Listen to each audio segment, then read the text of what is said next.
Կապիտալի ուժը հաղորդման հովանավորն է անշարժ գույքի ոլորտում առաջատար Argo Realty ընկերությունը։ Այցելեք Կոմիտաս 19 կոտորակ 1։ Սա Argo-ի հասցեն է, որ գտնեք ձեր հասցեն։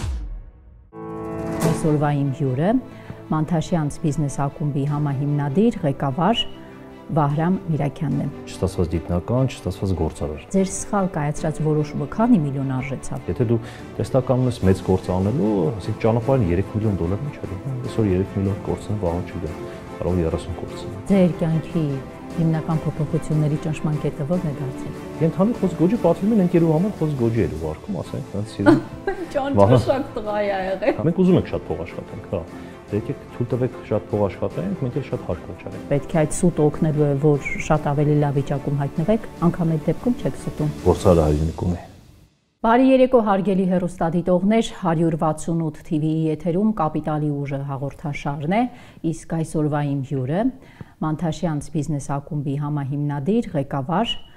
Վահրամ Միրաքյանն է։ Բարև ձեզ Վահրամ, շնորհակալ եմ հրավերն ընդունելու համար։ Ես եմ շնորհակալ։ Վահրամ, ես հարցազրույցին պատրաստվելիս մտածում էի, թե ձեզ ինչ կերպ կներկայացնեմ մեր հեռուստադիտողին ու որոշեցի, որ ձեր վերաբերյալ կասեմ հետևյալը, որ դուք բիզնես գործունեությամբ եք սկսել զբաղվել շատ երիտասարդ տարիքից, հասցրել եք նաև սնանկանալ, իսկ այսօր դուք համարվում եք ամբողջ ԱՊՀ տարածքում ամենամեծ բիզնես ակումբի համահիմնադիրը։ Իսկ եթե ես ձեզ մեկ րոպե տամ ու խնդրեմ ինքներդ ձեզ ներկայացնեք, ինքներդ ինչ կասեք մեր հեռուստադիտողին ձեր մասին։ Չստացված դիտնական, գիտությունների տեխնոլոգիան բան, իրականում այդքան երիտասարդ չեմ սկսել, ես մոտ 30 տարեկանից եմ բիզնեսով սկսել զբաղվել, մինչև այդ գիտությամբ էի զբաղվում, գիտությունների տեխնոլոգիա մի քանի բարձրագույն բան եւ այլն։ Չստացված դիտնական, չստացված գործարար, այդպես երևի կձևակերպեմ։ Ինչու չստացված գործարար։ Իրականում կարող ես եմ շատ բարձր ամբիցիա դրել, բայց ինձ թվում է ինձ հետաքրքիր է, երբ որ միլիարդի է հասնում ընկերությունը, այդ ժամանակ նոր կարող է գործարարը ասի, որ ստացվել է։ Եթե նայենք, հետաքրքիր բան ասեմ, աշխարհում օլիմպիական չեմպիոններն ավելի շատ են, քան միլիարդի հասած գործարարները։ Այս ինչի համար եմ ասում, որ հասկանանք, թե ինչքան բարդ է մրցակցությունը, ու ինչքան այս ոլորտում միլիարդի հասնելը, միլիարդ դոլար կարողության հասնելը, ինչքան բան է, այսինքն մրցակցությունը այստեղ ավելի մեծ է, քան օլիմպիական խաղերում։ Պատկերացնում եք, ինչքան մարդ են խաղում, որտեղ աշխարհում մեկ օլիմպիական խաղերի չեմպիոններ, մենակ չեմպիոն չառաջ երկրորդ, երրորդ տեղեր էլի, օլիմպիական խաղերի հաղթողները ավելի շատ են, քան միլիարդատեր գործարարներ։ Հետևաբար ինձ թվում է այստեղ հենց այդ պետք է լինի ցանկացած գործարարի վերջնական կետը, ոնց որ ցանկացած սպորտսմենի հիմնական նպատակ օլիմպիական մեդալն է, նույնիսկ գործարարը պետք է լինի, մինչև այդ չասնաս կարելի է չստացված։ Կապիտալը հասցնել միլիարդ է, այսինքն։ Ահա, կարողությունը բիզնեսը, valuation արժեքը բիզնեսի հասնել միլիարդի։ Հիմա շարունակելով չստացված գործարարի թեման, առաջին բիզնես գործունեությունը որ տարիքից որոշեցիք սկսել եւ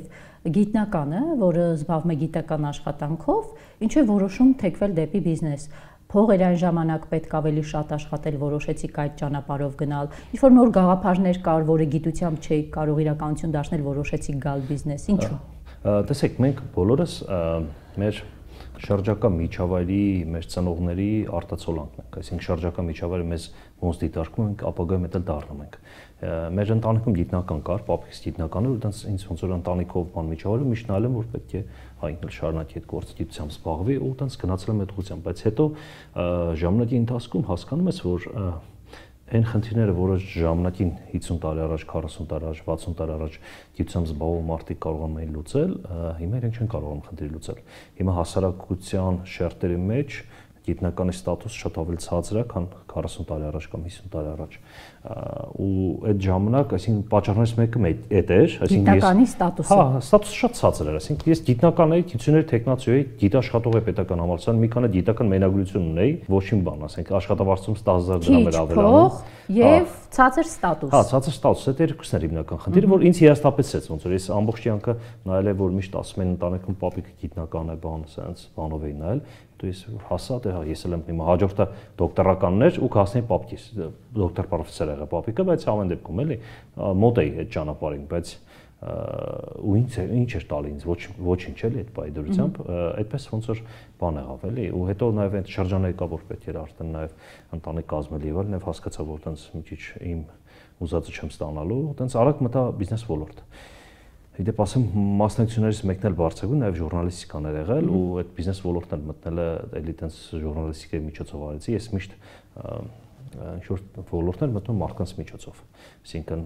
եթե ուզում ծանոթանում եմ ինչ-որ ոլորտի հետ ես գտնում եմ այդ ոլորտի մարդկանց ու իրենց միջոցով սկսում եմ այդ ոլորտի հետ ծանոթանալ այսինքն մի հատ նախ միջավայր եք ձեր համար ձևավորում հետո նոր մտնում եք այդ ոլորտ տենց ոնց որ այդ բան արեցի հենց այս տիպի հաղորդում բան արեցի մոգոնեցի ասեց գնամ գործարարների հետ հաղորդումներ անեմ որ սկսեմ այդ ոլորտի հետ շփվել 20-ը վերջերը երևելի 28-29 տարեկան մոտավորապես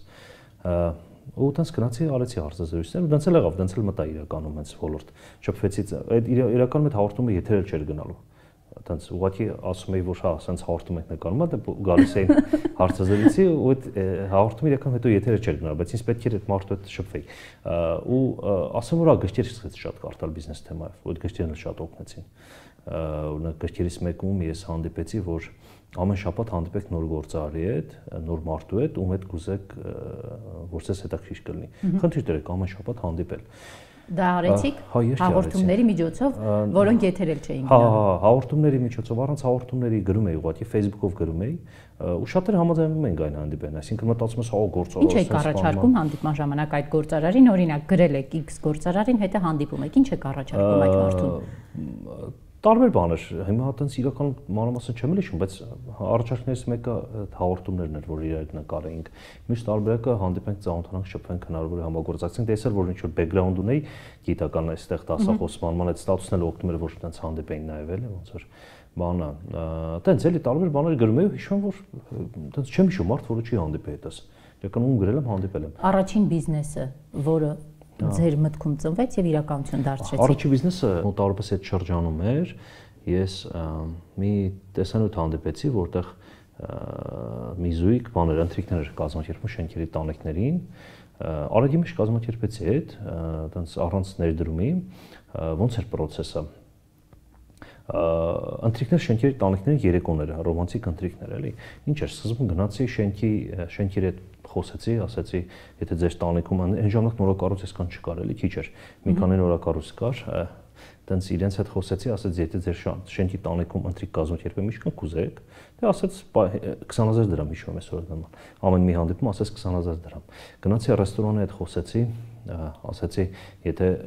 պատվեր լինի առաքումը կանեք մինչև շենքի տանիքը, ասեց, հա, դե հիմնականում աշխատեց սառը բաներ, սուշի բան, դες սառը էլի, որ հանկարծ սառելու խնդիր չլինի, մինչև հասցնեն շենքի տանիքը, դրանց սառ ուտեստներ ոնց որ բան արեցի մենյուում, ահա այդ ըստ դրա մենյուն կազմեցի, գնացի լուսանկարչի հետ ասացի, եթե պատվիրեմ կգաս շենքի տանիքում ֆոտո սեսիա կազմակերպես, ման ասաց, հա կգամ այս ինչ գնով, նույնը վիդեոյի հետ պայմանավորվեցի, հանդեղ սեղանը գնեցի մենակ, գնացի Փարաքյարից սեղան ու աթոռ գնեցի, այդ մի, չէ, էլ չգնեցի, ընկերներից մեկը սրճարանում իրենց խնդրեցի, տվեց։ Որքան գումարով առաջին բիզնեսը սկսեցիք։ Հա, 0։ Այնտեղ հա Facebook-ի էջ բացեցի, Facebook-ից ստեցի գրառումներ անել արդեն, այտենց ու ինչ եղավ, ստացա ես ըստ էության բոլոր այդ առաջարկները ստացել էի, բերեցի հավաքեցի իրար ենթադրենք ինքնարժեք ստացվեց 50000 դրամ, չէ՞ որ, ասենք լուսանկարիչը 20-ով պետք աներ, այս մեկը այսքանով եւ այլն։ Դրեցի, ասենք 100000 դրամով դրեցի վաճառքի շենքի տանիքում ռոմանտիկ բան եւ այլն հետաքրքիր ֆիլմ, մինչեւ հիմա կա այդ բանով եթե նայենք YouTube-ում ոնց էր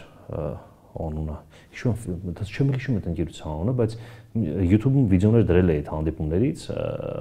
մինչև բանը այս վերջերս նայում եմ, այդ վիդեոները մինչև հիմա կան։ Այսինքն այդ ու ստացվեց ըստ էության գնաց առաջ, հետո դրա հիմա վրա կայք արեցի, հետո խորացա ավելի շատ նրա վրա, որ օրիգինալ նվերների տեղ էր արդեն ոնց որ դառնում կայքը։ Ափսոս չեմ հիշում անունը կայքի, որտեղ YouTube-ի ալիք մինչև կա նյութերով բան։ Օրիգինալ նվերների տեղ գնացի, սկսեցի օրիգինալ նվերների առաջարկներ գրել։ Երբ որ զանգում ուզում են, તો գնում էի ճարում էի այդ առաջարկը։ Օրինակ լավ հիշում եմ, օրիգինալ նվերներից մեկը բանը Խոզի Գոջի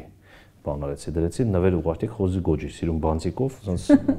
վարդագույն տուփի մեջ, բան եւ այլն, ու պատվիրում էին մարդիկ։ Կենթանի։ Հա, կենթանի խոզ գոջի պատվիրում են ընկերու համար խոզ գոջի էր ուղարկում, ասենք, այնց սիրուն։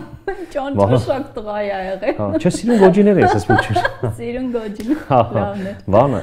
այտենց, այսինքն ինչ ասած տենց անում ենք, էլ չեմ ասում նապաստակ բանման այդ մի քիչ արդեն տենց նապաստակ ու նապաստակի ձակ, բան փիսիկ, միսիկ, այդ մի քիչ այդքան բան չէր, օրիգինալ չէր, էլի ոնց որ, բայց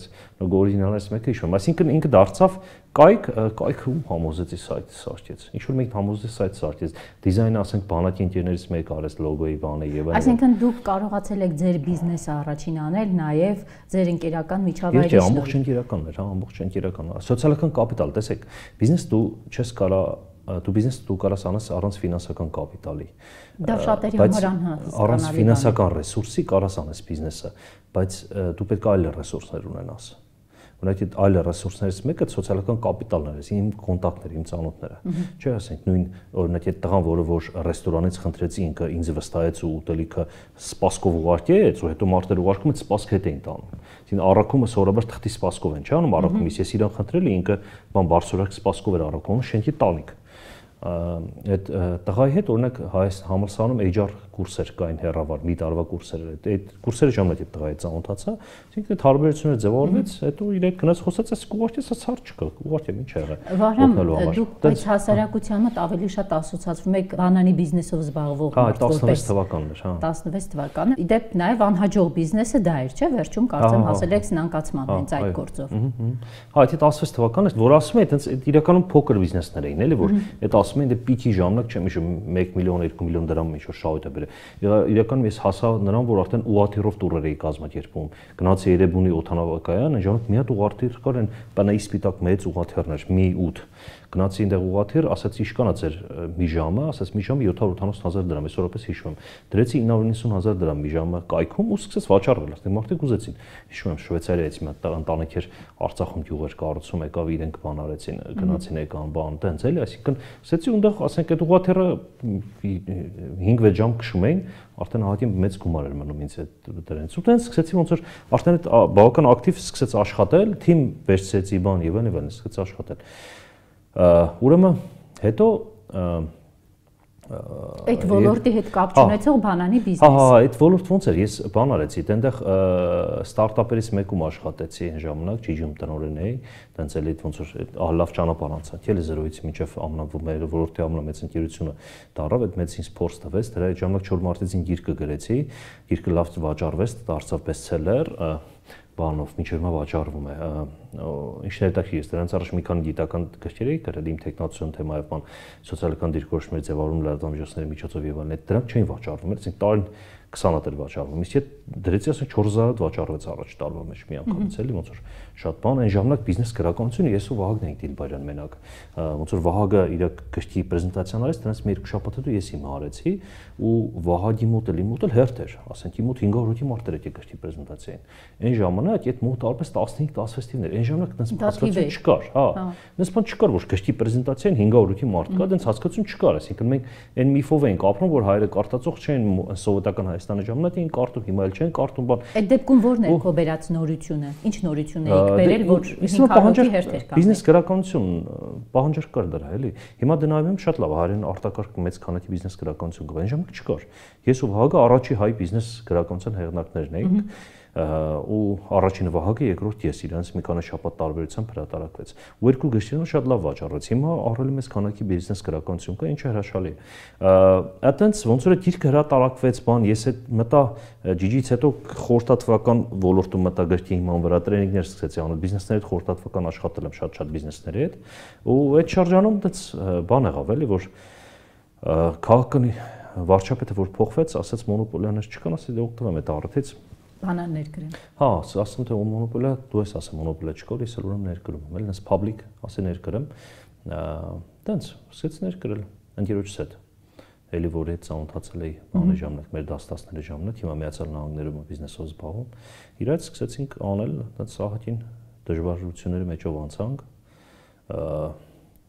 Շատ տենց հետաքրքիր բաներ, փորձեր։ Հետո դե ժամանակի ընթացքում ցանկացած բիզնես ունի պիկ, ունի իշն, էլի, դրանց մեր հիմնական խնդիրն ինչն է, մեծածախ առանց բրենդ ապրանք երբ որ վաճառում ես, հիմնական խաղակարգը գինն է։ Այսինքն ձերը հենց բանանը առանց բրենդ էր, հա, դա իրական բրենդ կա, բայց բանան բրենդով է տարբերում չեն տարբերում առանձնապես էլի։ Այսինքն կոպիտ ասած, եթե դու գրեշկա ես վաճառում կամ շաքարավազ ես վաճառում, ոչ մեկ չի նայում գրեշկայի բրենդին։ Հատկապես եթե կիլոյով ես վաճառում կամ տոննայով ես գրեշկա վաճառում, չէ, բոլորը նայում են գրեշկայի գնին։ Երբ որ այդպես բիզնես անում, դու պետք է մեծ ֆինանսական պարկ ունենաս, որտեղ անդադ ժամանակ դեմպինգներ են անում այդ շուկայում, որտեղ գնով են մենակ մրցակցում։ Դու պետք է կարողանաս դիմանաս դրան։ Մենք այդ գնով մրցակցությանը չդիմացաք։ Չդիմացանք, մենք չունենք ֆինանսական այդքան հնարավորություններ, էլի, ոնց որ մենք այդտենց լավ այդ ոլորտն լավ չենք պատկերացնում բան։ Երբ մրցակցություն եղավ 18 թվական հեղափոխությունից հետո, ոնց որ բոլորը սկսեցին բանան բերել, թրենդ էր։ 19-20 թվականներին բոլորը սկսեցին բերել, 16-ին մենք էինք բերում, էլի, ոնց որ մենք հետո 1-2 հոգի էլ սկսվեց մեզանից հետո, այսինքն բանանի բիզնեսը ձեր անհաջողության պատմությունն է փաստորեն, որովհետև վերջում անհաջողությամբ ավարտվեց։ Հա, դե, հա, բանը, այդ 21 թվականին դիմեց սնանկացման այդ ընկերությունը, միջև հիմա չեմ կարող սնանկանում։ Ինչ է նշանակում միջև հիմա չեմ կարողանում սնանկանալ։ Հայաստանում այդ հիմնական խնդիրն է դա, մարդ չեն ներում բիզնեսի անհաջողությունը, պետությունը չի ներում։ Այսինքն, եթե Միացյալ Նահանգներում միջին միլիոնատերը միջին 7 անգամ սնանկացել է, նախկինում միջին միլիոնատերը 7 անգամ սնանկանում է։ Այսինքն Միացյալ Նահանգներում սխալվելու մշակույթը կա, ընդհանրապես արևմտյան աշխարհում կա, այսինքն թույլ են տալիս, որ բիզնեսը սխալվի, Հայաստանում թույլ չեն տալի։ Դե որովհետև ասում են անընդհատ կարող է սխալվել, գալ սնանկանալ, սխալվել, գալ սնանկանալ։ Դա գործարարի համար նորմալ է։ Այսինքն գործարարը ունի անընդհատ սխալվելու իրավունք այս դեպքում։ Իհարկե, պարտադիր է որ անընդհատ սխալվի, որտեղ եթե չսխալվում եմ չի աճում, չի զարգանում։ Ուղղակի խնդիրն է, որ նույն սխալը պետք է երկու անգամ չանի, եթե հիմարություն արդեն էլի։ Այսինքն նույն սխալը պետք է երկու անգամ չանի, բայց եթե ինքը սխալը չի անում, ուրեմն նոր բաներ չի փորձում։ Դու չես կարող նոր բաներ անես ու չսխալվես, էլի, այդ նորմալ է։ Իսկ Հայաստանում պետությունը չի ներում այդ, Հայաստանում ոնց որ բան են անում, հիմա բյուրոկրատական, այդ շատ վատ է իրական, մարտակարգ վատ է։ Հայաստանում ընկերություն փաթիլ հնարավոր չի։ Դա ինչ է նշանակում։ Նշանակում է, եթե գործարարը մի անգամ սխալվեց, երկրորդ անգամ նորեջից սկսել թույլ չի տալիս իրեն պետությունը, ոչ շահում այդ գործարարին։ Շատ վատ է։ Այդ ոնց որ մեր հիմնական օրենսդրական խնդիրներից մեկն է։ Վարհամ գալով Վանանի անհաջող բիզնեսին, տապալմանը, եթե փորձենք հասկանալ փաստորեն դուք կայացրեցիք որոշում զբաղվել այդ բիզնեսով, վերջում ունեցաք անհաջողություն, այդ ձեր սխալ կայացրած որոշումը քանի միլիոն արժեցավ ձեզ։ Մոտ 3 միլիոն դոլար մոտ։ 3 միլիոն դոլար։ Այսինքն ձեր սխալը արժեցել է 3 միլիոն դոլար։ Մոտավորապես այդքան, դե հա։ Բնակարան են կորցրել, ես էլ ընկերս էլ եւ այլն, բայց գլոբալ, հա։ Այդտեղ մեր մի քանի սխալներ կար, էլի, ինքը ոնց որ իմ ընկերները խորհուրդ էին տալիս, որ արագ բիզնեսից փողերը հանենք, ուրիշ ոլորտներ ներդրում անենք, երբ որ լավ գումար ենք աշխատում։ Չլսեցինք իրանց, մենք անդադ դնում ենք նույն ոլորտի մեջ, ոնց որ ծվերը նույն բանի մեջ են, զամբյուղի մեջ ենք պահում, էլի, հա։ Գործարարը, որը 3 միլիոն դոլար է կորցնում, հաջորդ քայլը անելու համար ինչով է մոտիվացվում։ Ինչպես տեղում չդոփել, չմնալ ներքևում եւ որոշել նոր բան անել։ Դե ապրելակերպ է, այդ հարցը մոտս չէ առաջացել, էլի, sense գլոբալ։ Այսինքն ապրելակերպ, դու պետք է նոր բան անես անդադ։ Այսինքն ոնց կարաս չանես նոր բան, էլի։ Ոնց կարաս մնաս մի թեմայի վրա, չգիտեմ։ Այսինքն բան կա էլի ռիսկը նորից սխալվելու հավանականությունը։ Այսինքն ամբողջը հա դե բնականաբար տեսլականից էլ է շատ բան կախված է, այսինքն մենք ինչ տեսլական ունենք։ Մեր տեսլականները էս մի բիզնես ու եւ այլն, թե մեր տեսլականը միլիարդանոց ընկերություն ստեղծել, թե մեր տեսլականը ինչ-որ արժեք ստեղծել եւ այլն, ինչ տեսլական ունես։ Եթե դու տեսլական ունես մեծ գործ անելու, ասենք ճանապարհին 3 միլիոն դոլար ինչ է դեմ, այսօր 3 միլիոն կորցնը վաղը չգիտեմ, կարող 30 կորցնեմ, էլի։ Այդ բանը էլի ոնց որ արդեն դառնում է ճանապարհային հերթական հարցերից մեկը։ Ճիշտ է, չեմ ասում թեթևեր, իրական շատ ծանր էի տանում ես այդ process-ը, այդ ընթացքում կորցեցիք ընկերներ, բարեկամներ։ Չէ, ոչ բան, հա։ Բարեկամներ։ Բացի փողից ոչ մեկ, հա, ոչ մեկ չի իմացել ինչ մասն է խոսքը։ Այսինքն մենք ես չեմ արտել, ծնողները բան ոչ մեկ բնակարան եմ կորցրել, ոչ մեկ չի իմացել, ծնողները էլ չեն իմացել։ Բան ասինքն նշի որ ես կիսվում էի բան էի անում, էլի չէ, մենակ ընկերոջս հետ իրար դիտենք։ Այդ իրականում հետո ընկավ պատերազմի շրջանը մերը։ Մեր այդ վատ շրջանը 20 թվականին նաև ընկավ COVID, պատերազմ բան, այդ վատ շրջանը ոնց որ ամեն ինչ գումարվեց իրար վրա ու այդ ժամանակ ասենք հարցը դրա մասին ով էր մտածում։ Գալով ձեր ասած տեսլականին, այսինքն միայն 3 միլիոն դոլար կորցնելը չէ, պետք է ավելի լայն նայեցիք եւ որոշեցիք դրանից հետո ստեղծել Մանթաշյանց բիզնես ակումբ։ Իրական Մանթաշյանց դրանից առաջ էի նախաձեռնել 19 թվականին նույն 19 թվականը ինչու է տարեցինք, որովհետև ըստ էության մինչև այդ ունեի 4 մարտեցինք ակումբ, այդ գրքի հիման վրա ակումբ կար, համարյա 1000 հոգի մարդ կար։ 4 մարտեցինք կային խոշոր բիզնեսներ։ Խոշոր բիզնեսները ոնց որ առանձնացրեցինք, առաջարկեցի հենց այն ընկերներին առաջարկեցի իրancs հետ իրար հետ բան անենք, էլի, նաև հիմնենք 4 նոր բիզնես ակումբ, տենց ընտրեցինք Մանթաշյանցի անվանումը եւ այլն, տենց գնացինք առաջ։ Հիմնական խնդիրն ինչն էր, որ խմբով կարողանանք ավելի, ես միշտ զգացել եմ խմբի ուժը դերը, էլի, նշանակությունը համայնքի։ Բայց այս դեպքում գործարարներ են, որոնք նաև իրար հետ են, չէ՞, մրցակցում, մրցակցությունը չի խանգարում իրենց։ Չէ, բացարձակ ավելի օգնում է, տենց այս հարթակում իրար հետ ավելի համագործակցում են։ Այսինքն ես այդ միշտ տեսել եմ այդ խմբով գործելու, համայնքով գործելու ուժը, ուտեղ ոնց որ էլի տենց փորձեցի համայնք ձևավորել, որ կարողանանք այդ նաև բիզնես ոլորտում հարցեր լուծենք։ Հիմա պայմանական ասած հարկային այդ խնդիր ունենք, ուրիշ բանա որ ես գնայի, ասեի ես վարան եմ, տրոպիկայից հարկային այդ sense հարցեր ունեմ, ուրիշ բանա որ 30 հոգով գնանք, ասենք հարկայինը խիա sense իրան պահում, այսինքն նաև այդ գաղափարներով ստեղծեցինք։ Դուք ասում եք ստեղծեցինք։ Դուք ինչ եք տալիս գործարանին։ Օրինակ ես գործարար եմ, որոշել եմ դառնալ ձեր ակումբի անդամ։ Դուք ինձ ինչ եք առաջարկում։ Ինչ կունենամ։ Ինչի կարիք ունի գործարարը, առաջ հարցը է դա էլի, որովհետև մենք շատ բան ենք առաջարկում։ Եթե գործարարը հետաքրքրված է գործընկեր գտնել Չեխիայում, իր ապրանքը Չեխիայում արտահանելու համար, մենք կարող ենք իրան գործարարքերոջ տարբերակ առաջարկել, որ ինքը գնա Չեխիայում հանդիպի համագործակցի արտահանի։ Նույնը վերաբերվում է Լեհաստանում, որ հեսա մասնաճյուղ կբացենք մի ամսից Վարշավայում, նույնը վերաբերվում է, չգիտեմ, այլ երկրներում։ Եթե գործարարը հետաքրքրված է ռեստորանային բիզնեսով, ուզում է գործընկեր ռեստորան բացի, օրինակ մենք Ղազախստանում մեր ակումբականներից մեկը ունի ամենամեծ ռեստորաններից ցանցը 60 մոտավորապես ռեստորան։ Եթե գործարարը հետաքրքրված է ներդրում ստանալով, մենք ինչ որ առաջարկ ունենք իր համար, եթե գործարարը հետաքրքրված է գործընկերներ գտնելով, ամենամեծ գործընկերների ոնց որ հնարավորությունը ու տարբերակը մեր մոտ է գտնվում եւ այլն, այսինքն այստեղ հիմնական հարցը գործարարը ինչ խնդիր ունի ու ըստ էության մենք գործարարին բոլոր իրեն հետաքրքրող խնդիրները լուծումները ունենք մեր մոտ։ Ուղղակի լուծումների հետ ուզում նաև պետք է աշխատել, այնպես չի որ ասած գործարարը գա նստի ու լուծում կգա իր մոտ, չէ՞, պետք է աշխատի։ Եթե գործարարը ուզում է օրենսդրական բարեփոխումներ անել, մենք կարանք իրան օգնենք, աջակցենք, պատրաստել օրենսդրական ներկայացնել, լոբինգ անենք այդ օրենսդրական առաջարկը եւ այլն։ Եթե գործարարը անարտար կերպով հարկայինը ճնշել է, մենք կարող ենք այս հարցով օգտակար լինել իրեն, փորձենք հասնել արտարության։ Այսինքն այս ակումբը ինչ որտեղ հակակշռում է պետական գործիքակազմին։ Եթե այնտեղից որևէ անարդարություն եք տեսնում, մեկ հոգով չեք կարող հակակշռել, մի քանի հոգով եք դա անում։ Հա, կարևոր բանը, եթե այնտեղից որևէ անարդարություն եք տեսնում, որովհետեւ մեր ու պետական համակարգի շահերը համակնում են, մենք ուզում ենք ուժեղ պետություն։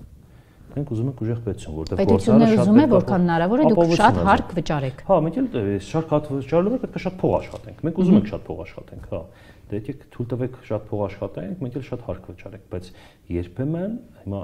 գլոբալ շահերը համընկնում են, բայց այդ տեխնիկական իրականացում այդ շահերը արդեն սկսում է չհամընկնել հաճախ։ Օրինակ, հարկայինի խնդիր են տալիս 1 միլիարդ հավաքեք, չգիտեմ, այսինչ մարզից, չէ՞, հարկայինը գալիս այդ մարզը բիզնեսերին արտար ձև սկսում է գումար հավաքել, չէ՞։ Այդ արդեն վնաս տալիս պետությանը, բայց միաժամանակ պետությունը իրան հրաման տվե 1 միլիարդ հավաքել։ Այսինքն սենց ինչ-որ հարցեր կա, որ տեխնիկական իրականացում գլոբալ շահերը համընկնում է, բայց տեխնիկական իրականացումը հաճախ ինչ-որ տեղեր չի համընկնում։ Մենք շահագրգռված ենք ուժեղ պետություն ունենալ։ Ամենաառաջինը, որովհետև մեր եթե միջին վիճակագրական մարդը աշխատավարձ էմոցիաներ հայրենի բանը կորցնում, չէ, ինչ որ բնակարան եւ այլն, մեր միջին գործարը շատ ավելի շատ է կորցնում։ Այսինքն եթե միջին վիճակագրական մարդը մի բնակարան է կորցնում, գործարը 20 բնակարան կամ 10 բնակարան է կորցնում, կամ մի հատ գործարան է կորցնում, կամ չգիտեմ տարեկան $2 միլիոն շահույթ է կորցնում։ Այսինքն շատ ավելի շատ բան ունի գործարարը կորցնելու, հետեւաբար գործարարին ուժեղ պետությունը շատ ավելի շատ է պետք։ Կապիտալի ուժը հաղորդման հովանավորն է անշարժ գույքի ոլորտում առաջատար Argo Realty ընկերությունը։ Այցելեք Կոմիտաս 19 կոտորակ 1։ Սա Argo-ի հասցեն է, որ գտնեք ձեր հասցեն։ Քանի անդամ ունի հիմա Մանթաշյանց ակումբը։ 700 անդամ ունենք։ Ահա, 700 գործարարի հետ եք առնչվում դուք աշխարհով մեկ։ Որից մոտ կեսն է Հայաստանում, մնացած Հայաստանից դուրս է։ Մոտ 400 գործարար Հայաստանում։ Մեր բոլոր գործարարները ընդհանրական ինչ խնդիր ունեն։ Տարբերությունները պարզ է, որոնք կլինեն, բայց ընդհանրական այդ մարդկանց խնդիրը ո՞րն է։ Մի քանի բան երևի կասեմ, երևի խնդիրներից մեկը պետական վարչարարությունն է։ Շատ ծանր է վարչարարությունը։ Հիմա տեսեք մի պրիմիտիվ օրինակ բերեմ, դուք գիտեք, որ Երևանում գործարան կառուցել հնարավոր չի։ Ինչու՞։ որտեվ շատ են բարդացել այդ process-ը, ոնց որ շենք կառուցել են բարձրացրել ու թանկացել, նույնիսկ գործարանը։ Հիմա ունենք օրինակներ, որ իրենք սեփական տարածք ունեն, իրենց տարածքի շրջանակներում ուզում են փոքրիկ արտադրամաս կառուցեն, չեն կարողանում։ Այսինքն այդ տևում է 2-3 տարի։ Այսինքն վարչարությունը, ենթակառուցվածքներն են վատ, ճանապարհներն են վատ, այսինքն, չգիտեմ, բանի հետ ենթակառուցվածքները հպումն է վատ, ասենքն չեկը, հեկը, չգիտեմ, բանը, հեծը եւ այլն, իրենց հետ այդ ինչ որ հարաբերություններ կամ գազի հետ ինչ որ գազ քաշել, բան, ամեն ինչը պատմություն է։ Ճանապարհներն են վատ շատ, խցանումները, գիտեք, ինչքան է վնասում այդ ամեն ինչին խցանում, ասենք, չկան ստանդարտներ, օրինակ այդքան սուպերմարկետներն կան, չէ, բայց պետությունը մինչև հիմա ստանդարտ չի դրել, թե սուպերմարկետում պահեստային մասը ոնց պետք է լինի, մեքենա ոնց պետք է մոտենա պահեստային մասին, եւ այլն հազար մի հարցեր, այսինքն դե պետությունն էլ ասում է, որ գնամ ամեն ինչ այդ ստանդարտի հետևից կփակվեն։ Պետությունը ոչ բան չի ասում, չի մտածում այդ ուղղությամբ, չէ, բա պետք է մաղվեն, բայց գլոբալ աշխարհում կա ստանդարտ, դու ստեղ սուպերմարկետը սպասում, նշանակում է, ստեղ ճանապարհը պետք է սենց լինի, պետք է այսքան տեղը սենց լայն լինի, պետք է հետևից մուտքը սենց լինի եւ այլն։ Մեր մոտ ոչ մի դեպք ստանդարտ չկա, դրա համար բացվում են մեքենաները, գալիս են կանգնելու տեղ չունեն, լրվում են, խցանումներ են ունենում, ձգվում է եւ այլն, այսինքն չկա նորմալ բան, այտենց ենթակառուցվածքներ չկան նորմալ։ Եթե այդքան խնդիր կա, եթե այդքան խնդիր կա եւ դուք մատնանշում եք, ես մի շարք մասից տենց կարամ թվարկեմ այդ խնդիրները։ Տեսեք որքան շատ է խնդիրները, դրան գումարած նաեւ անվտանգային խնդիրները, ճիշտ է։ Եվ այդքանով հանդերձ այդ մարդիկ մնում են Հայաստանում, ի՞նչն է պահում Հայաստանում։ Դե որտեվ հայրենիք է։ Մարդկանց հետ մարդիկ կան, որ ես խոսում եմ, օրինակ մեծ կառուցապատողներից մեկն էր, մի քանի տարի առաջ խոսում էի, դե ասում եմ, ով որ գնացին Ռուսաստան կամ այլ սենց բաների արդյունքների հասա, դե ասում, բա ոնց է դուք չեք գնում, դե ասում եմ, մենք ուր գնանք, բա մենք որ գնանք ելով մնաց տեղ, եւ այլն, էլի, այսինքն մենք այդ բանը կա, որ հենց մարդիկ ուզում են ստեղ գործ անեն։ Ճիշտ է, տենց մի քիչ բան կարծիք կա գործարարի մասին, որ բիզնեսը հայրենիք չունի, բանդես տարի բան։ Փողը հայրենիք չունի, որտեղ լավ միջավայր է կտեղափոխվեն։ Գլոբալ համաձայն եմ, բայց գործարարը հայրենիք ունի։ Ու այդ էլ շատ կարևոր է, էլի գործարարը հայրենիք ունի, փողը հայրենիք չունի, բայց գործարարը հայրենիք ունի։ Ու հետեւաբար այդ բանը կա, էլի շատերը հենց ուզում են այստեղ անեն։ Շատերը չեն կարողանում տեղափոխվեն, շատերը մասամբ են տեղափոխվում, օրինակ, էլի հիմա այտենց այս վերջերս միտում կա։ Ներդրումներ անում նաև այլ երկրներում, հենց երեք խոսում եմ մի տարբերակով, Եվրոպայում են կազմակերպում ներդրումներ, գնան ներդրումներ։ Հիմա Հայաստանը շատ թանկացել է։ Մեր արժույթի թանկացման արդյունքում Հայաստանը թանկացել է հիմա։ Պայմանական ասած, եթե նախկինում դու $1 միլիոն իր Հայաստանը ներդրում անում, դա 500 միլիոն դրամ էր, չէ՞։ Բերում էր այդ 1 միլիոն դրամ արտաքինից բերում էր $1 միլիոն դնում էր, 500 միլիոն դրամ հասարակորում էր առնում եւ արտադրություն է, չէ՞, սկսում։ Հիմա երբ որ այդ 1 միլիոնն ես բերում էլի, այդ $1 միլիոն արժի 390,000 դրամ։ Դες ինչքան է թանկացել Հայաստանը։ Հետո դու արդեն այդ նույն ներդրումը անելու համար $1,200,000 պետք է ներդրում անես Հայաստանում։ Ու այստեղ գործարարները ինչ լուծումներ են առաջարկում։ Դες 700 հոգու հետ Իտալիայում են ներդրում անում, գնում են Դուբայում են ներդրում անում։ Հիմա Դուբայում ներդրում անել ավելի լավ է, ամեն ինչի պատճառը մեր դրամի կուրսն է։ Դրամի կուրսը այդ ներդրումային տեսանկյունից Հայաստանը ոչնչացնում է որպես ներդրումային հետաքրքրություն ունեցող երկիր, թանկացրել են դրամի կուրսը եւ արտահանումն են ոչնչացնում։ Մենակ ներկրումի համար է արդյունավետ։ Տենց ոնց որ կենտրոնական բանկը ներկրումային պետություն ուզում Հայաստանը սարքի, որ Հայաստանը մենակ ներկրումով զբաղվի։ Ոչ մի բան չարտադրի, ոչ մի ներդրում չստանա, մենակ ներկրումներ անի։ Այդ դեպքում 10 տարի անց Հայաստանը ինչ տեսք կունենա։ Գլոբալ չեմ կարող ասեմ 10 տարի առաջ ինչ տեսք ունենա, բայց հետո, հա, բայց բարձր դրամային կուրսի քաղաքականությունը սպանում է մեր տնտեսությունը ու եթե 1-2 տարի առաջ ասում եք որ դանդաղ է սպանում, հիմա կարող ասենք որ արագ է սպանում արդեն։ Այսինքն պետք չէ նեղանալ գործարարից, որ կամաց սկսի իր գումարը ներդնել այլ երկրներում։ Հայաստանից հանի դուրս։ Դե ընդհանրապես ոչ մեկից պետք չէ նեղանալը տենց բանը էմոցիոնալ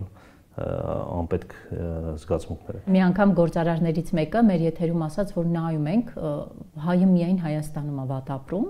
ու հիմա դուք էլ ասում եք Մանթաշենցը տարբեր տեղերում, տարբեր երկրներում արդեն ներկայացվածություն ունի եւ շփվում եք այնտեղի դրսում ապրող հայ գործարարի հետ, տարբերությունը ինչով է պայմանավորված։ Բոլորը չէ իրականում, բայց շուկայի մեծությունը է դա հիմնական տարբերությունը։ Այսինքն այնտեղ եթե դու ռեստորան ես բացում Հայաստանում աշխատում ես ամիսը, չգիտեմ, $5,000, եթե ռեստորան ես բացում Լոս Անջելեսում աշխատում ես ամիսը $30,000։ Վերջ չէ դա։ Այդքան բան։ Այնտեղ գլոբալ պետության դերն էլ բան ասած մի հետաքրքիր հետազոտություն կար, որ ԱՊՀ տարածքում բիզնեսները միջինում 25%-ով ավելի շատ ժամանակ են ծախսում վարչարության վրա, քան օրինակ Արևմուտքում, Միացյալ Նահանգներում օրինակ։ Արևմուտքում ասած Եվրոպան սոցիալիստական երկիրը դարձել է, Եվրոպայում էլ այդ բանը շատ ծանր է, բայց օրինակ Միացյալ Նահանգներում։ Այդ ինչ է նշանակում։ Նշանակում է, որ ինտերնետ հարկային է չփում, չգիտեմ ինչ-որ սերտիֆիկատներ ստանալ, փաստաթղթեր ստանալ, քաղաքապետարանն է չփում եւ այլն, տալու բիզնեսի ժամանակի 25%-ը։ Բայց դուք մեծ ուժ եք, դուք պետք է պետության հետ այնպես աշխատեք, որ այդ 25%-ը այդ դեպքում չտանի։ Պատկերացնում եք ինչ մակարդակի հարցերի լուծումներ պետք է անենք, էլի որ այդ 25% չտանի, ասենք պետք է այդպես շատ, ասենք պետք է ամբողջությամբ բարեփոխել քաղաքապետարանը։ Պետք է հանել մաքրել, օրինակ քաղաքապետարանը 80%-ին պետք է գործ անել։ 80%-ը անիմաստ են ստաց քաղաքապետարանը մեր հենց հիմա։ Մենք մենակ բյուջետային միջոցներ են սխում։ Օրինակ, ասենք այդ լեվելի բարեփոխումներ պետք է անենք, որը որ ասենք, չգիտեմ, այնց հաստատ որպես ակումբ մենք ասես փոքր ընթացքում օրենսդրական առաջարկներով գնում ենք առաջ, էլի, բայց փոփոխությունների կարիքը վարչարության ահռելի մեծ է։ Այսինքն 25%-ով Հայաստանում մարդիկ վարչարության վրա բիզնեսի ոլորտում ավելի շատ ժամանակ ծախսում, քան Միացյալ Նահանգներում։ Այդ նշանակում է, որ 25%-ով մենք ավելի քիչ արդյունավետ ենք, որտեղ դրա պատճառը ո՞րն է, որ օրինակ բիզնեսից չեն մարդիկ գնացել պետական կառավարման համակարգ, բիզնեսի խնդիրները չեն ընկալում։ Ո՞րն է պատճառը։ Կառավարման մոդելը մենք ժառանգել ենք սովետական կառավարման մոդել կառուցվածքային տեսանկյունից շատ պետական համակարգի ենթակառուցվածքներ միջև մա սովետական կառավարման համակարգին համապատասխան են ու շարունակվում է դենց իներցիայով այսինքն ինչ-որ ստից մտից բարեփոխումներ արում որն իրենք էլ չեն հավատում թե ինչ բարեփոխումներ է բայց կառավարման մոդելը լուրջ խնդիրներ ունեն կառավարման մոդելը անարդյունավետ կառավարման մոդել ունենք որտեղ որ չի խրախուսում նախաձեռնողականությունը որտեղ որ չի խրախուսում, այսինքն մարդը նախաձեռնողը դրա համար կարա պատժվի։ Որտեղ ինքը քայլեր անում, այն մարդը որտեղ խրախուսում է ոչինչ չանելը, չէ՞, այսինքն սուսիկ-փուսիկ նստած է, բան բյուջե է խնայում, էլի, այսինքն որտեղ խրախուսում է խնայողությունը։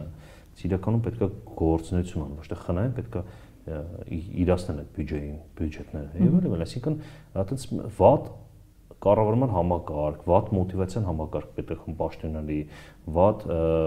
գնահատման համակարգ ու այդ արդյունքում լավ մասնագետը չի ձգտում պետական համակարգում աշխատել ու այն մարդիկ ովքեր որ այն լավ մասնագետներ ովքեր որ գնում են իրենք ավելի շատ տենց ոնց որ ինքնազոհության են գնում էլի նաև դա բանն նաև դա հիմնական խնդիրներից մեկը Հիմա վերադառնալով Մանթաշյանցին իսկ որքան կապիտալ ունեցող մարդու համար է ձեր ակումբը հետաքրքիր օրինակ ամենասովորական 5 աշխատող ունեցող Ալձեի ղեկավարը կարող է գալ ձեր ակումբ։ Չէ, չի կարող։ Տեսեք, ինչ շեմեր ունեք։ Երևանում շեմը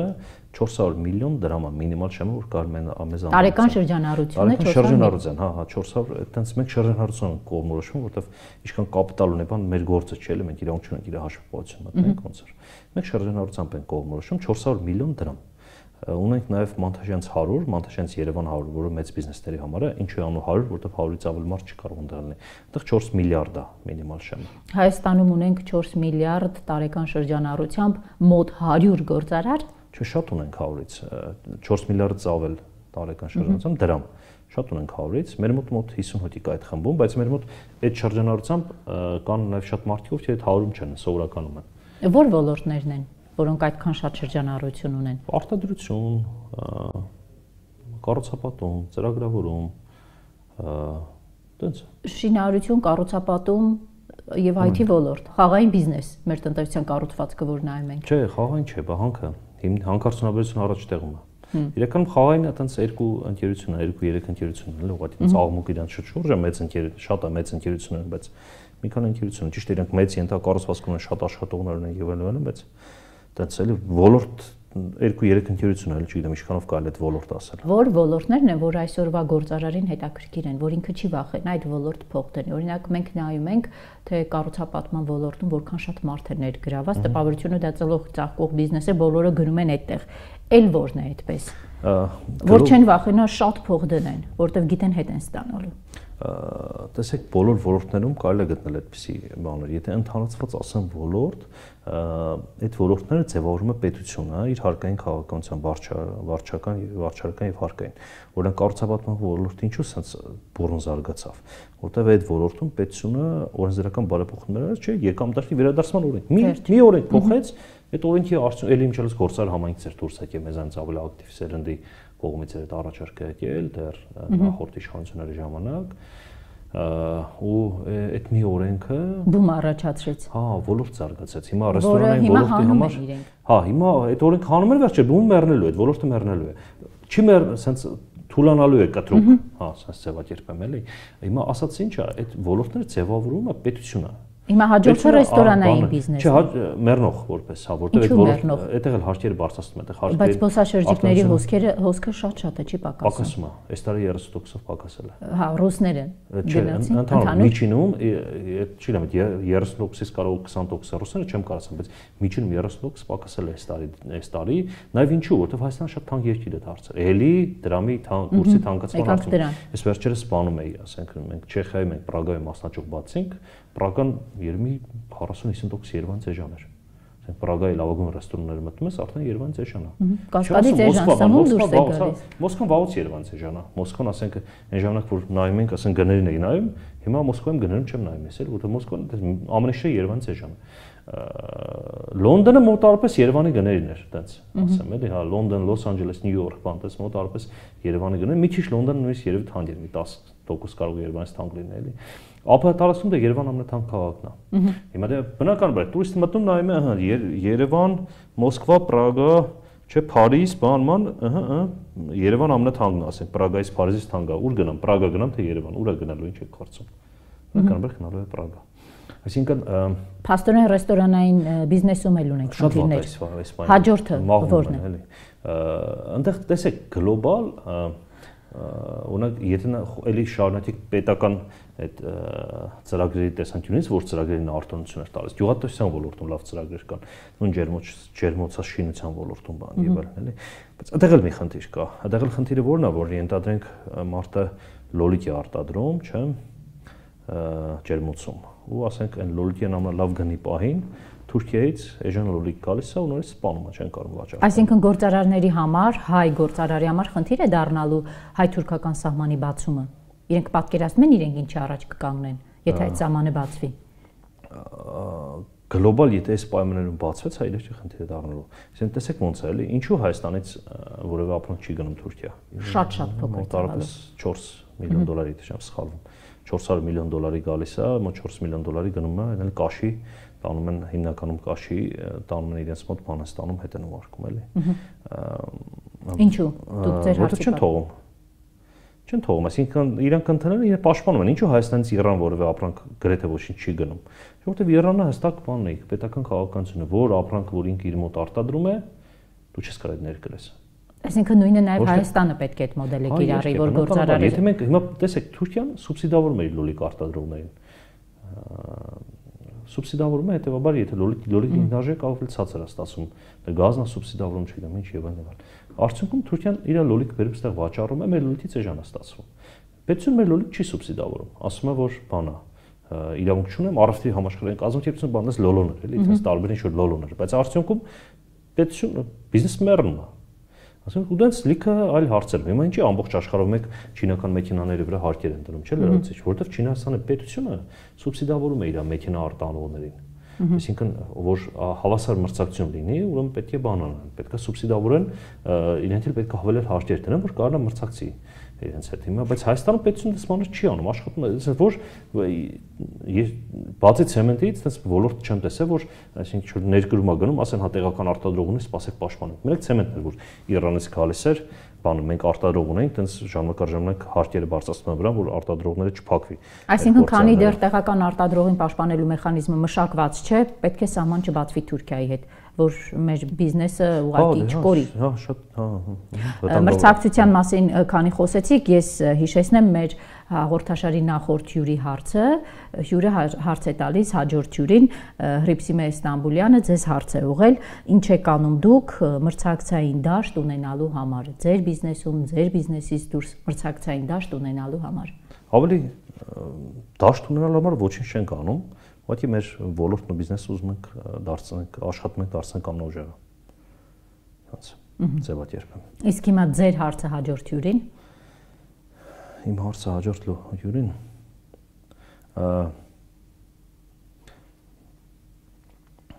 որն է հիմնական կետը, որը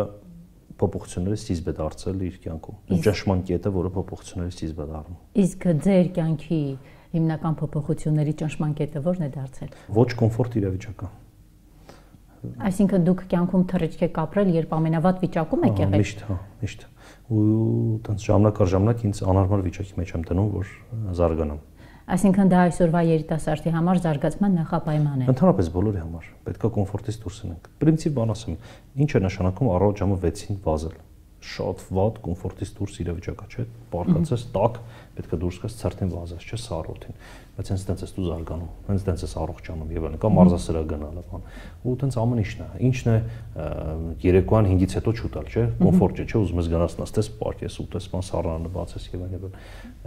Բայց հենց այդ է զարգանալը, մարմինը պահպանելի։ Դե հիմա օրինակ գիրք կարդամ, նստել գիրք կարդալ, ավոր ծանր զբաղմունք։ Հա, հեռախոսը թողնել գիրք կարդալ։ Սա շատ ծանր զբաղմունք, պետք է նստել նույն դիրքով, բան, sense կարդալ, բանից հեռախոսով պարկում ես, ոնց ուզում ես արել։ Պարկած երես կարդում աչքերը ցավում է։ Այսինքն կոմֆորտ չէ գիրք կարդալ։ Մենք դպրոցում բան սովորեցրել են մեզ, դժվարությամբ ենք սովորել, որ պետք է նստել սենց 3 ժամ կամ 1 ժամ sense նայել ինչ-որ հատվածին։ Բարդ բան է։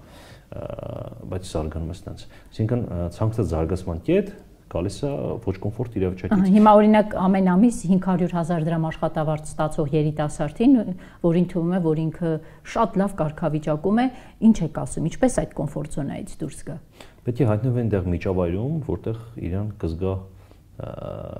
ավելի քիչ վաստակող, չէ՞։ Շատ որտեղ 1 միլիոն վաստակողների կողքը։ Ցանկալի դոլար։ Այդպես որ հնարավորինս ինք իրան բան զգա, էլի, հնարավորինս իրան ված գա։ Այդ շատ կարևոր է։ Մեր մանտաշանց ակումբի հենց դերն էլ է դա, էլի, որ մարդը ինտերնետ տարեկան վաստակում է 1 միլիոն դոլար, բայց գալի, ասենք ինք թակավորն է իր միջավայրի։ Չէ, իր հարևաններ, բան, հարազատներ, բան բոլոր մոտ ինքը ամենաուժեղ դեմքն է, որտեղ ինքը այդքան վաստակում է։ Մեկ էլ գալիս է մանտաշանց, տեսնում եք ուխտին է ստացա տարեկան 10 միլիոն դոլար է վաստակում, կամ 20 միլիոն դոլար է վաստակում տարեկան։ Ու այդտեղ կոմֆորտի զոնայից սկսում է դուրս գալ։ Արդեն իր միլիոնը իրեն չի բավարարում։ Ինքը արդեն նպատակներ է դնում հասնելու համար։ Դրա համար միջավայրը շատ կարևոր է։ Նման տիպ միջավայրում հայտնվելը շատ կարևոր է։ Հեշտ չէ էլի դրանց միջավայրում հայտնվելը։ Ինչ է պետք այդ միջավայրում հայտնվելու համար, ինչ նախապայմաններ են պետք։ Դե պետք է հասկանաս, օրինակ ավանդաշանց ակումբում չի կարենք հայտնվի, ենթադրենք, չէ՞։ Կարող է աշխատող, օրինակ դենց շուտ տարբերակներ պետք է գտնելի կամ մեծ ընկերություններում գնա աշխատող կամ դենց շուտ մի տեղ։ Բիզնես հարաբերություններ կառուցելիս ինչ երբեք չեք անում։ Չեմ խաբում երբեք բիզնես հարաբերություններ կառուցելուց։ Եթե դա տվյալ պահին պետք է այդ սուտ օգնելու է, որ շատ ավելի լավ վիճակում հայտնվեք, անգամ այդ դեպքում չեք ստում։ Դե տեսեք, սուտ եթե սուտը էական է, ուրեմն չէ։ Եթե էական է եւ ազդում է, ու այդ չխապելը վերաբերում նաեւ մանրուքներին, այսինքն ժամանակին տեղ գալ, պունկտուալ լինել, ինչ որ բան ասել եւ անել, բանը շատ կարեւոր է հարաբերություններ կառուցելու վրա։ Աշխատում չասեմ բան է, տենց ինձ սրբի տեղ չտնեմ, բայց աշխատում եմ չանել, աշխատում եմ պահպանել այդ կանոնները։ Էլ ինչ կանոնի եք հետևում այդպես սրբորեն։ Հա, հարաբերություններ պահպանելու ժամանակ պետք է կենտրոնանալ նրա վրա, թե ինչ կարող եք դուք տալ, ոչ թե ինչ վերցնել։ Այսինքն, եթե մարդը կենտրոնանում մենակ վերցնելու վրա, տենց հարաբերություններ չեն ձևավորվում, դու պետք է կենտրոնանաս տալու վրա։ Ես օրինակ միշտ տալիս եմ, կապ չունի, գնահատում է, չի գնահատում, շնորհակալ է, շնորհակալ չի, կապ չունի։ Խոչընդոտ չէ դա։ Չէ, բացարձակ, այսինքն ես կենտրոնում տալու վրա, հնարավորինս տալ, հնարավորինս շատ առանց հետ նայելու։ Ու դա էլ է շատ օգնում, որտեղ երբ որ դու տալիս ես, ինչ որ ժամանակ հետո այդ էներգիան միշտ հետ է գալիս։ Ու էներգիան երբ որ դու տալիս ես, ինքն նաև հետ է գալիս։ Անձնական կյանքում եւս պահպանում եք այն սկզբունքները, որոնք գործական հարաբերություններ հաստատելիս են։ Անձնական կյանքում մի քիչ ավելի բարդ է։ Ինչով է բարդ։ Ինչով, որովհետև տղամարդիկ իրենք հիմնականում բան են, հատկապես բիզնես տղամարդիկ իրենք հիմնականում ոնց ասեմ ռուսերենից դաստիգացել, չէ՞, ինչ որ կենտրոնանում են ինչ որ մեծ նպատակների վրա եւ այլն, ու այդ նպատակների ժամանակ հաճախ ընտանիքի նկատմամբ կենտրոնացվածությունը թուլանում է։ Այսինքն ֆոկուսը բիզնեսն է, ոչ թե ընտանիքը։ Այո, գործը։ Գործը տղամարդկանց մոտ հաճախ է դա, այսինքն դաստիգացել էլի, ինչ որ բանի հասնող տղամարդկանց մոտ հաճախ այդ խնդիրը կա, դրա համար պետք է ոնց լարվածություն է, պետք որ նաև կենտրոնաս ընտանիքի վրա։ Ձեր տեսլականի հետ կապված ասացիք նպատակը Մանթաշյանցի ամենամեծ բիզնես ակումբը դարձնելն է։ Չէ, միավորել հայկական տնտեսական ռեսուրս ամբողջ աշխարհով մեկը։ Միավորել հայկական տնտեսական ռեսուրս, որ մենք ահռելի մեծ տնտեսական ռեսուրս ունենք, մենք ոսկե սունդուկի վրա ենք նստած ու տեղյակ չենք դրանից։ Այսինքն դուք ուզում եք օգտագործել Սփյուռքի ներուժը, միավորել Սփյուռքի ներուժը։ Օգտագործել դες կոպտա, չէ՞ միավորել։ Դրա համար երկրորդ անգամ օգտագործեցի միավորել։ Միավորել Սփյուռքի, հա, մենակ Սփյուռքի չէ, հայկական ամբողջ նաև Հայաստանի, դες միավորել տնտեսական ռեսուրս հայկական։ Սփյուռքի ներուժը Սփյուռքում է, Հայաստանի ռեսուրսը Հայաստանում է։ Գործարարներ կան դժգոհում են, ասում են, այս Սփյուռքում այսքան ռեսուրս ունենք, ներուժ ունենք, բայց դա Հայաստանին իշա չի ծառայում։ Սփյուռքում ինքը իր համար գոյատևում է։ Դուք այս խնդրի լուծում ինչ կերպ եք պատկերացնում։ Տեսեք, այդ որ Հայաստանը չի ծառայում, այդ Հայաստանի խնդիրն է գլոբալ։ Թե Սփյուռքի։ Չէ, երկի Հայաստանի։ Սփյուռքը ինքնից կյանքով ապրում են, որտեվ Հայաստանին է, չէ՞ պետք։ Եթե ձեզ պետք է որ ձեր համար ինչ-որ բան լավ լինի, ուրեմն դա ձեզ է պետք, էլի։ Գլոբալ Հայաստանի խնդիրն է, պետք է կարողանա լավ ներկայացնել, լավ առաջարկ ստանալ, լավ սերվիս անել այդ մարդկանց, որ կան։ Միջին վիճակագրական հայրենասեր Սփյուռք հայ մի երկու անգամ գցվել է Հայաստանում։ Դա նշանակում է պետք է նեղանալ Հայաստանից։ Շատերի համար այո։ Ասենք չես կարող ասես որ դու քեզ ինչ որ մեկը խապի, դու շարունակի այդ մարդուն բանը, չէ՞։ Կարող Հայաստանը չեն նեղանում, չէ՞, ուղղակի գործ չեն ուզում անել Հայաստանում։ Ինձ հիմար չեն ուզում զգա։ Հիմա դուք այդ խնդիրն եք հայտնի գնում են, բայց գործ չեն անում Հայաստանում, ներդրում չեն անում Հայաստանում։ Դա շատ մարդ եմ հանդիպել։ Այդ խնդիրը փորձում եք Մանթաշյանցով լուծել, թե ոչ։ Իրականում ըստ էության լուծում է միջանձնային հարաբերությունների հիման վրա, անցյալ տարի մոտ $20 միլիոն մեր ակումբականները Հայաստան ներդրում են արել։ Դրսից $20 միլիոն Հայաստանում ներդրում։ Որ ոլորտներ գնաց այդ $20 միլիոն։ Տուրիստական, հյուրանոցային ոլորտ, ռազմարտությունաբերության ոլորտ։ Ռազմարտությունաբերություն անգամ։ Հա, երկի ամենամեծ կտորեն տեղ գնացել բան, կառուցապատման ոլորտ, տենց այդ երեք հիմնական ոլորտներն են։ Շնորհակալ եմ։ Ես էլ շնորհակալ եմ։ Հարգելի հեռուստադիտողներ, հիշեցնեմ զրուցակիցս այսօր Վահրամ Միրաքյանն էր, կհանդիպենք հաջորդ շաբաթ։ Կապիտալի ուժը հաղորդման հովանավորն է անշարժ գույքի ոլորտում առաջատար Argo Realty ընկերությունը։ Այցելեք Կոմիտաս 19 կոտորակ 1։ Սա Argo-ի հասցեն է, որ գտնեք ձեր հասցեն։